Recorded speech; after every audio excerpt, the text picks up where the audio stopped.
Oke, selamat siang semuanya. Selamat siang. Siang. Ya, apa kabar? Baik. Baik. Baik. Sebelumnya aku mau memperkenalkan diri dulu. Nama aku Kevin Ramadan MH Damanik. Nama saya Amanda Priscilia Wijaya. Nama saya Angelina Francisca Wijaya. Saya Evelina Natalia. Saya Yusni Bertina Ulimenrova. Nah, podcast kita ini akan membahas tentang prasangka dan diskriminasi. Sebelumnya kita akan membahas sedikit tentang diskriminasi itu. Apa itu diskriminasi?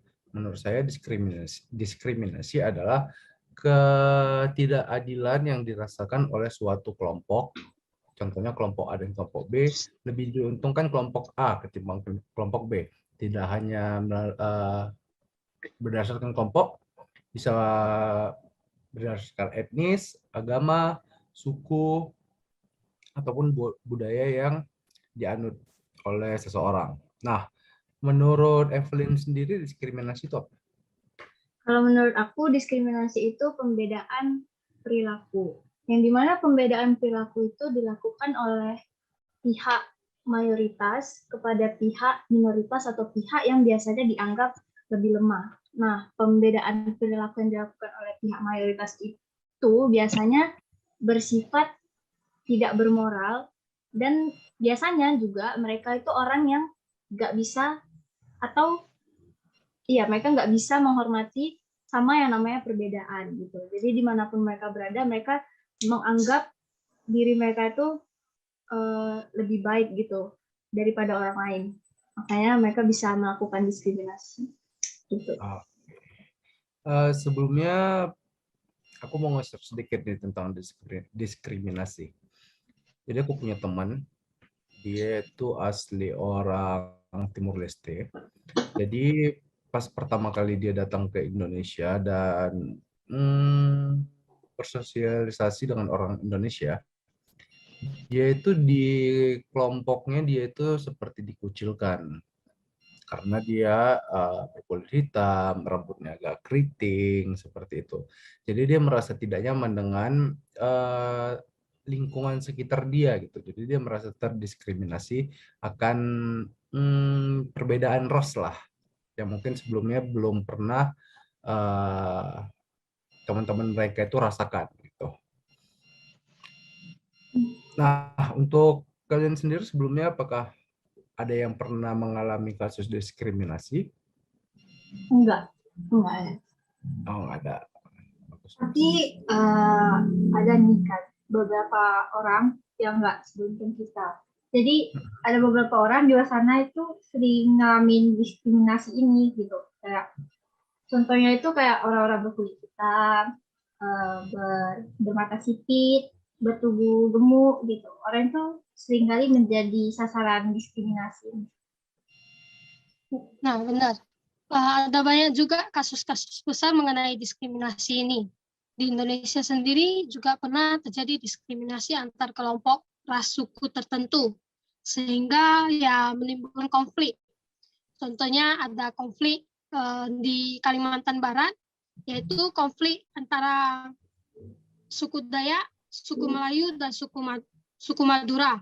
Di luar negeri juga ada diskriminasi kepada orang yang berkulit hitam yang waktu itu sempat ramai dengan tagar Black Lives Matter. Ada juga yang baru-baru ini ramai yaitu anti Asia di Amerika dengan tagar Stop Asian Hate. Nah, ngomong-ngomong tentang Stop Asian Hate nih, aku ada nih beberapa berita. Sebentar aku share screen dulu.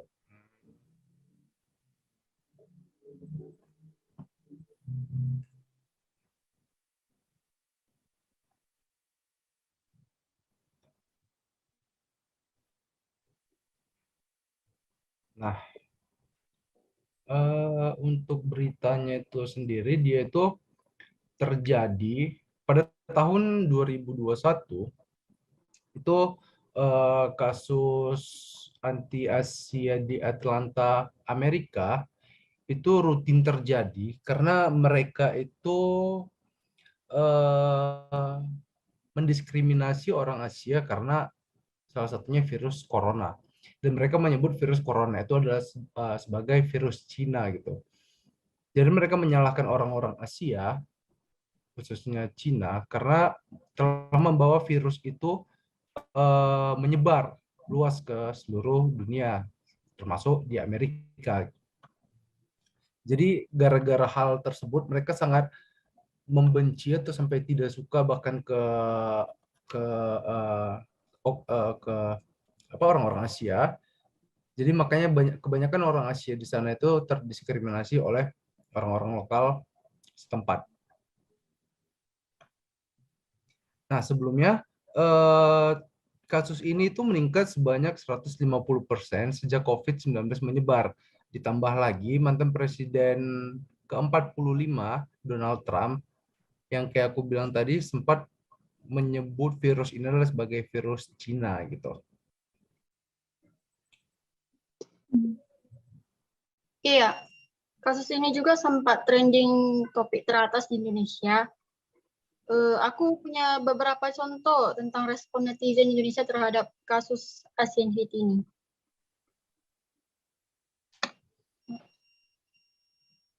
Yang gambarnya itu nggak tunjukin. Dari yang aku baca juga kan ada nih organisasi yang namanya AAPI, kepanjangannya itu Anti-Asian Pacific Island. Tugasnya mereka itu mencatat kebencian dan diskriminasi yang dilakukan ke orang ras Asia, Amerika, dan Kepulauan Pasifik. Dalam setahun aja di tahun 2021 ada masuk sampai 3.795 keluhan. Padahal itu cuman di satu tahun 2021 itu aja. Yang mana di dalam 3.000 keluhan itu ada 68% pelecehan verbal dan 11% serangan fisik. Kira-kira gimana respon kalian terhadap kasus ini? Coba Amanda. Responku tentang ini pas aku baca berita ya aku kaget sih, kayak kenapa sampai ada kayak penyerangan verbal, kayak pas lagi jalan tiba-tiba diteriakin di Cina, terus sampai yang paling parahnya itu sampai ada penyerangan fisik, kayak tiba-tiba ditendang, bisa didorong, dipukul. Sampai aku tuh pernah nampak gitu kan, ada berita tentang pas ada orang yang pas menunggu kereta api, mereka tuh gak berani untuk berdiri di dekat pinggiran kereta apinya itu karena takut tiba-tiba didorong. Kayak padahal kan gak semua orang Asia jadi penyebab pandemi ini gitu. Kayak mereka juga kena dampaknya. Itu sih respon aku. Mungkin Angelina ada respon tambahan. Mungkin respon tambahan dari aku, awal dengar berita ini sama seperti Amanda, saya juga kaget ya. Tapi kita semua harus melawan kejahatan kebencian anti Asia ini mungkin dengan cara lebih berani melawan penyerangan dan pelecehan yang dilakukan tersebut. Karena kita semua terlahir berbeda-beda dan tidak ada alasan untuk membenci perbedaan tersebut sih. Sehingga kita dapat mengurangi kebencian dan diskriminasi yang sangat seram itu.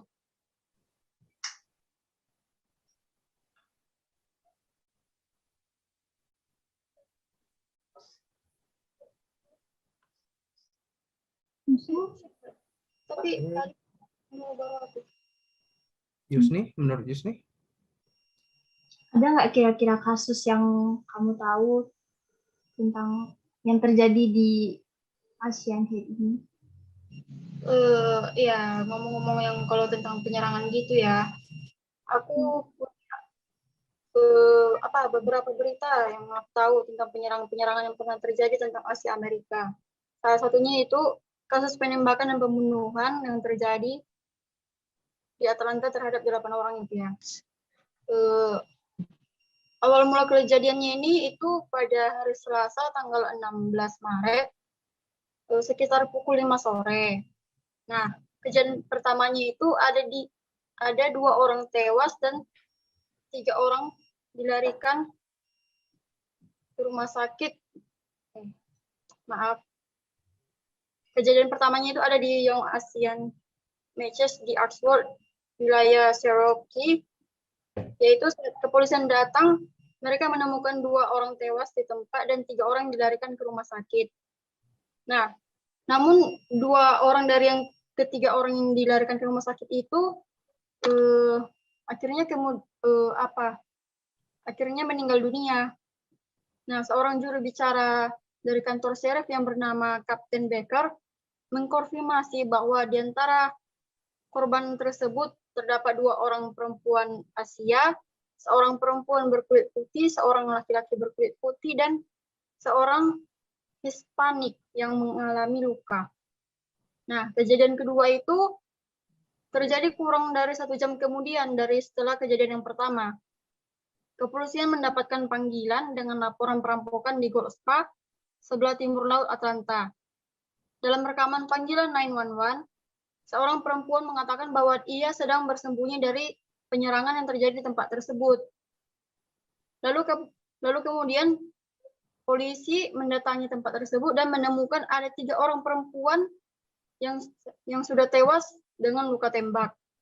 Nah, saat masih berada di lokasi tersebut itu, kepolisian kembali mendapatkan telepon panggilan juga nih, yaitu panggilan dari ke spa yang berada di seberang jalan dari Gold Spa tersebut yang bernama Aromatherapy Spa.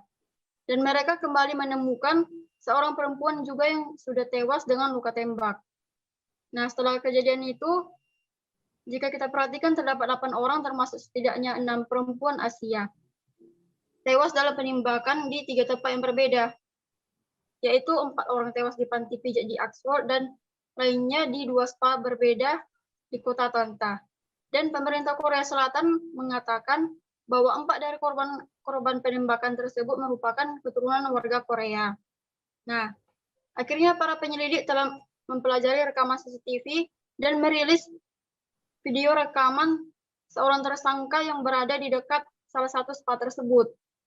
Setelah perburuan tersangka dan dilakukan penyergapan, akhirnya kepolisian menangkap seorang pria berusia 21 tahun yang bernama Robert Arong-Long, warga Woodstock, Georgia di kawasan sekitar 240 km di sisi selatan Atlanta. Dia diduga melakukan perjalanan ke Florida dan tidak menutup kemungkinan akan melakukan penembakan yang lebih banyak lagi. Nah,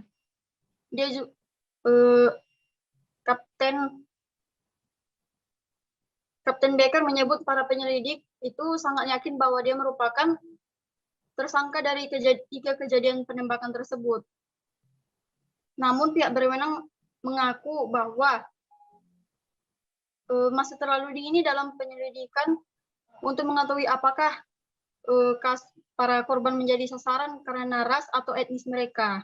Nah, namun kelompok advokasi Stop AAPI Hate atau Asian Americans and Pacific Islanders menyebut peristiwa itu sebagai tragedi yang tak dapat diungkap dengan kata-kata.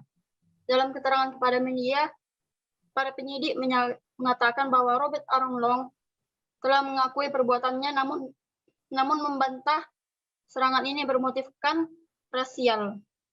Long telah ditangkap dengan tuduhan pembunuhan dan satu lagi atas penyerangan. Nah, mendengar beritanya itu aja itu sangat mengerikan gitu, sampai adanya penembakan brutal sampai menewaskan 8 orang. Ada juga nih berita tentang seorang yang veteran angkatan udara yang namanya Denny Kim berusia 27 tahun. Nah, seorang pria di Los Angeles menjadi korban kekerasan dari pelaku penyerangan anti-Asia. 2 orang penyerangan melontarkan ejekan anti-Asia kepada orang veteran angkatan udara berusia 27 tahun, melakukan kekerasan fisik hingga menjatuhkannya ke tanah. Nah, korban ini bernama Denny Kim, warga Los Angeles bagian selatan, mengatakan dia sedang berada dalam perjalanan dan menemui seorang teman untuk makan malam sekitar jam 8:30-9 gitulah. Nah, jadi ada 2 pria melontarkan beberapa hinaan anti-Asia kepadanya dan memanggil kayak virus Cina gitulah, seakan-akan virus itu udah mempresentasikan bahwa itu tuh adalah virus Cina gitu. Nah, udah gitu segala macam hal buruk itu benar-benar tidak beralasan. Saya tidak tahu siapa orang ini, kata Kim. Setelah itu, ketika saya diturunkan, saya mendengar banyak teriakan. Saya melihat 2 tersangka baru yang memukuli dia, kata temannya si Kim tersebut.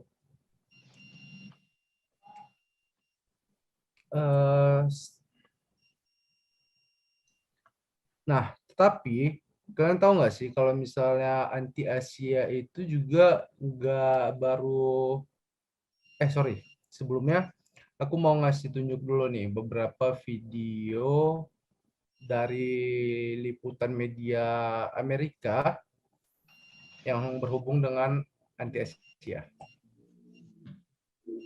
Nah, jadi di video ini aku akan menjelaskan tentang inti dari berita tersebut. Jadi, sebentar.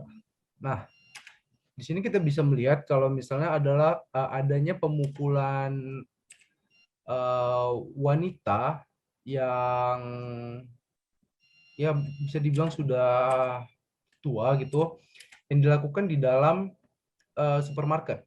Di sini pelakunya mungkin dia itu melihat karena wanita ini adalah keturunan dari Asia dan dia membenci orang Asia karena penyebaran virus corona, jadi dia sangat sensitif untuk melihat orang-orang dengan ras Asia. Nah, di sini ada lagi, bahkan ini berada di pinggir jalan, seseorang yang awalnya itu hanya berjalan dan tiba-tiba ada 2 orang yang mendatanginya dan memukuli wanita tersebut. Dan seperti yang kita tahu, pemukulan itu juga beralasan karena ketidaksukaan mereka terhadap orang Asia. Bahkan ini juga sampai melemparkan vas bunga hingga membuat mobilnya itu masuk ke trotoar untuk menyakiti si pengguna jalan. Nah, di sini juga artis Hollywood yang bernama Danny Wu, dia seperti bersayembara gitu kalau misalnya siapapun orang yang bisa memenjarakan orang tersebut, dia akan menerima ganjaran sebesar $25.000 reward untuk penangkapan orang tersebut. Jadi untuk berita ini juga ini tidak hanya berita biasa gitu, ini sudah melampaui batas kemanusiaan gitu, sampai melukai orang yang berada di pinggir jalan, atau kita masuk ke dalam supermarket dan kita melukai orang yang beras tertentu seperti ras Asia gitu. Nah, sebelumnya aku mau ngasih tahu juga kalau misalnya untuk anti Asia di Amerika ini juga udah ada jauh sebelum pandemi COVID-19. Jadi ada masa yang disebut masa Civil War yang terjadi pada saat itu. Nah, beritanya seperti ini. Nah, isu rasisme dan diskriminatif terhadap keturunan Asia di Amerika kembali menjadi perhatian setelah penembakan di Liga Panti Pijat Atlanta yang sudah dijelaskan sebelumnya. Nah, untuk berita ini juga masa Civil War, imigran keturunan Tiongkok mulai berdatangan dan menetap di Amerika Serikat dalam jumlah signifikan, sekitar 1.850-an. Saat itu juga sebagian besar dari mereka tinggal di California dan negara bagian Amerika sebelah barat.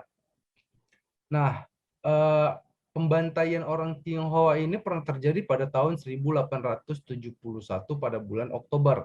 Setidaknya 500 warga kulit putih dan keturunan Hispanik mengepung dan menyerang komunitas kecil Cina di Los Angeles. Setidaknya 17 pria dan anak laki-laki keturunan Tionghoa digantung mati, termasuk seorang dokter terkemuka di daerah itu. Ini pada tahun 1871. Jadi kita nggak harus heran kalau misalnya anti-Asia ini baru terjadi, bahkan jauh sebelum itu sudah pernah terjadi.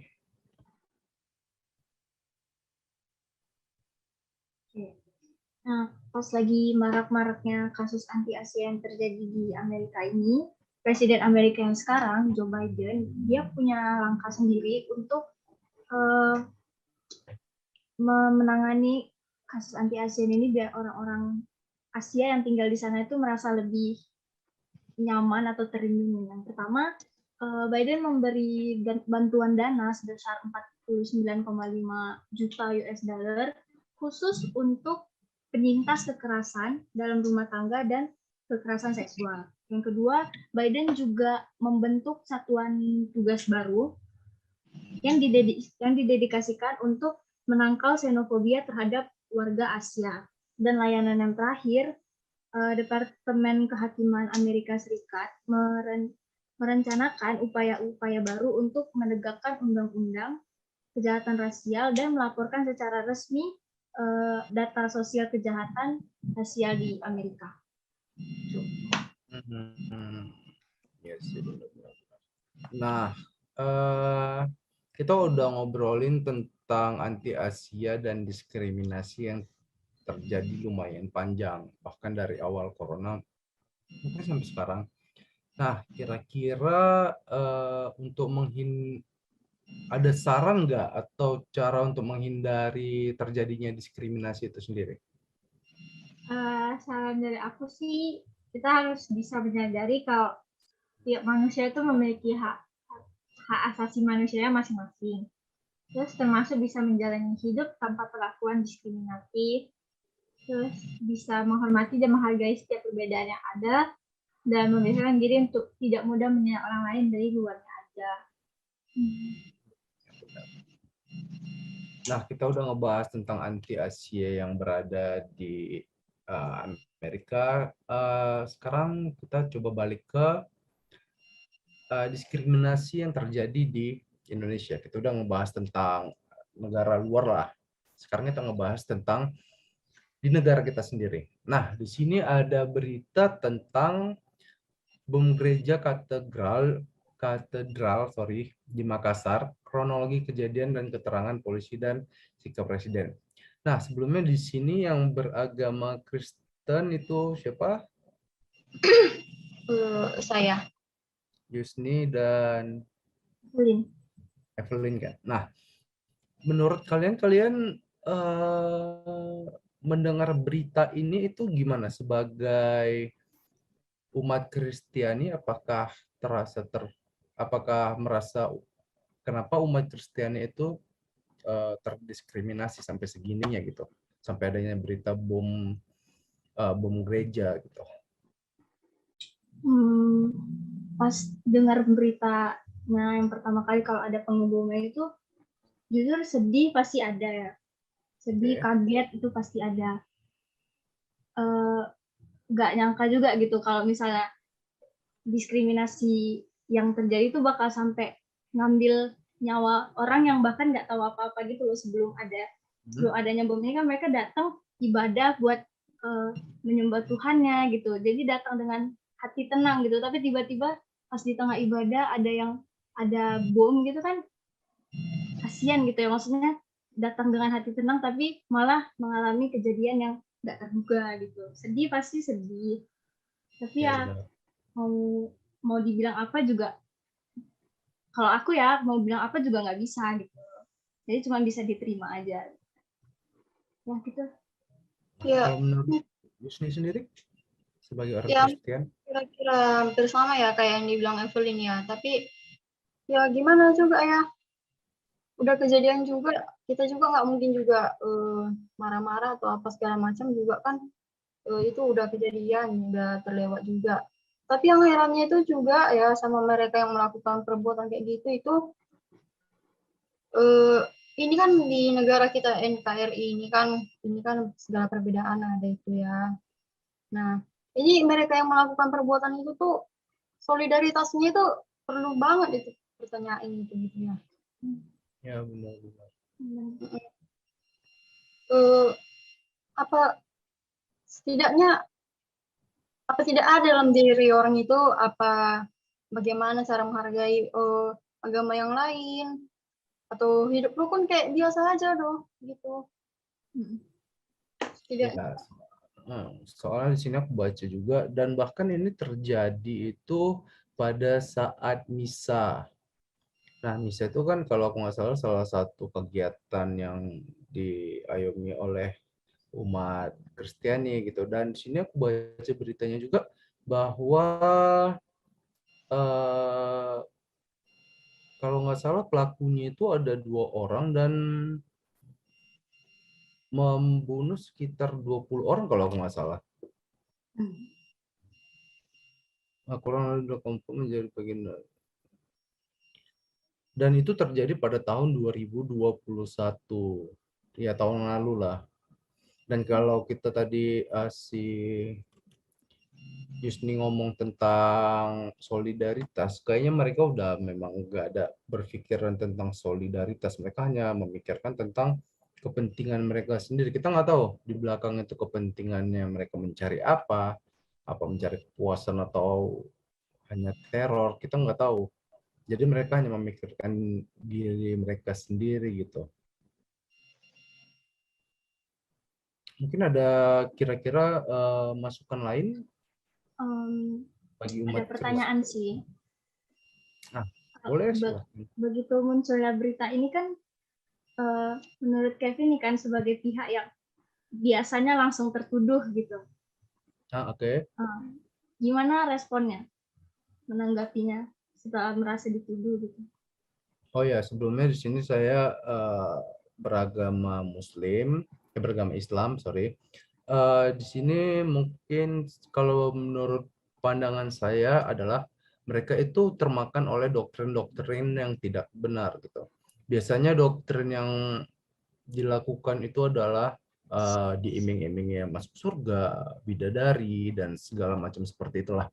Dan bahkan di Islam itu sendiri tidak ada pengajaran untuk membunuh diri yang dilakukan memang dari diri itu untuk dari kebencian gitu. Tidak ada anjuran seperti kalau misalnya agama lain lagi beribadah, kalian boleh ngebom, kalian boleh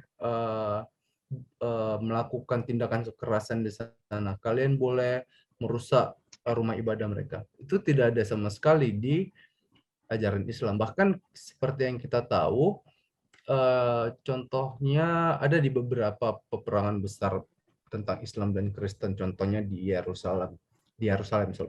Ketika Islam menguasai Yerusalem, Islam itu memperbolehkan kalau umat Kristiani mau tinggal di situ, silahkan. Mereka juga tidak ada kayak menghancurkan rumah ibadah umat Kristiani, juga tidak ada. Mereka mempersilahkan mereka untuk beribadah juga silahkan gitu, asalkan hidupnya sama-sama tentram gitu.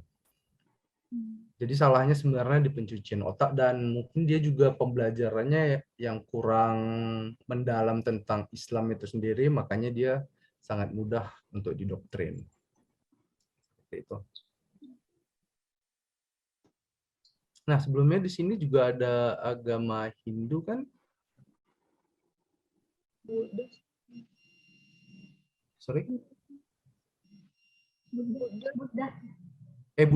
Buddha.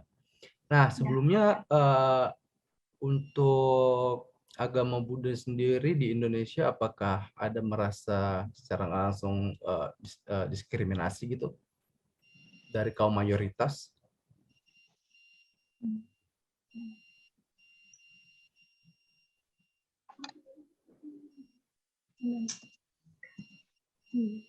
Nggak ada, dari aku pribadi sih nggak ada.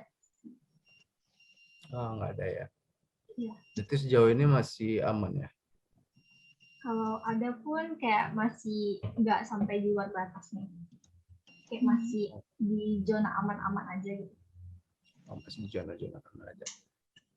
Kalau menurut kalau masukan dari Angelina? Sejauh ini saya pribadi pun aman-aman sih, nggak ada yang besar sekali kayak umat Kristen gitu sampai rumah ibadahnya dibom atau apa. Kalau personal mungkin ada dikit lah ya, tapi kalau yang sampai yang besar gitu nggak ada sih. Ya, berarti kalau kita ngomong soal diskriminasi agama ini berarti untuk Indonesia ini lebih besar ke umat Kristiani ya, antara Kristiani Nah, dan Islam gitu ya. Karena ya di mana-mana kalau kalau misalnya kayak dijodohkan Kristiani pasti sama Islam gitu. Pasti masalahnya itu selalu di situ gitu. Ya, dan kita juga berharap kalau misalnya untuk masalah diskriminasi, ini kita baru ngebahas diskriminasi tentang agama. Kita belum lagi ngebahas diskriminasi yang ada di Indonesia tentang etnis, tentang budaya juga, dan masih banyak lagi sebenarnya. Dan ini kita waktunya cuma sempat tentang agama doang. Nah, untuk penutupannya, kira-kira masing-masing ada masukan atau tips supaya terhindar dari diskriminasi? Kalau aku sih ya yang terutama dan paling utama ya harus punya rasa untuk menghargai orang gitu, harus ada toleransi gitu di antara kita tuh, wajib ada gitu. Kalau itu dari aku. Oke. Misalnya Yusni mungkin ada masukan untuk biar terhindar dari diskriminasi? Ya, sama sepertinya. Rasa itu untuk sadar akan SARA mungkin ya, untuk ya rasa solidaritas, toleransi dalam diri sendiri ya. Semoga bisa ada seperti itu berkembang. Ada lagi? Udah, mungkin itu aja. Oke, berarti juga masukan terakhir dari aku, mungkin orang yang melakukan diskriminasi ke kelompok tertentu itu mungkin karena mereka belum mengenal kelompok tertentu, mereka belum mengenal agama tertentu, mereka belum mengenal suku tertentu. Jadi mereka sangat dibilang alergi mungkin dengan sesuatu yang baru, dengan sesuatu yang berbeda, mereka itu alergi, mereka itu tidak suka dengan apa yang berbeda dari mereka gitu. Mereka hanya memikirkan tentang diri mereka dan lingkungan dengan kelompok mereka aja. Mereka bahkan tidak mau tahu tentang kelompok orang lain dan mereka menanamkan rasa tidak suka bahkan kebencian ke kelompok orang lain. Makanya di sini masukan dari aku, kalau bisa kita sebagai umat Islam kita juga bisa belajar sedikit tentang Kristen, dan Kristen mungkin bisa belajar sedikit tentang Islam, atau bahkan itu Hindu, Buddha, Konghucu, beberapa agama yang ada di Indonesia. Jadi kita tidak saling bentrok. Bahkan kalau nanti ada orang lain yang mendoktrin kita akan kebencian tentang suatu golongan, kita itu bisa menangkal, kita itu bisa ngedinai kalau misalnya apa yang dibilang dia itu salah, karena kita udah belajar sebelumnya. Oke, sepertinya itu aja pembahasan kita tentang anti-Asia di Amerika dan beberapa diskriminasi yang berada di Indonesia, terutamanya tentang agama. Semoga kita bisa terapkan dalam keseharian kita juga agar diskriminasi yang terjadi bisa berkurang.